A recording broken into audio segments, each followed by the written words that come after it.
Kamandi kuu ya Marekani CENTCOM imesema wanajeshi wawili wa Marekani wameuawa katika shambulizi la kombora la ballistic lililorushwa na Iran nchini Jordan siku ya Ijumaa, huku mapigano mapya kati ya Washington na Tehran yakiendelea kuongeza hofu ya vita pana zaidi katika eneo hilo.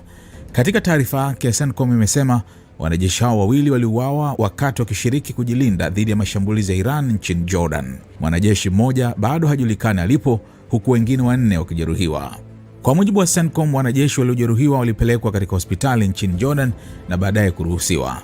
Wanajeshi wengine waliokuwa wakipatiwa matibabu kwa majeraha madogo nao wamerejea kazini. Kwa heshima kwa familia, CENTCOM haitatoa taarifa zaidi, ikiwemo majina ya mashujaa waliofariki hadi saa 24 baada ya ndugu wa karibu kujulishwa.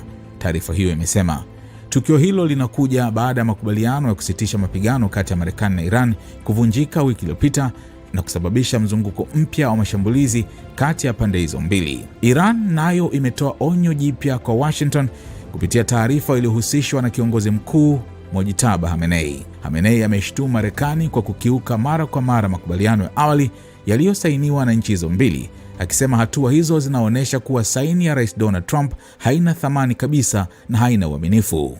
Khamenei amesema Marekani inajaribu kuchochea vita na kuonya kuwa Iran pamoja na washirika wake katika kile kinachoitwa mhimili wa upinzani wako tayari kuipa Marekani kile alichokiita masomo yasiyosahaulika.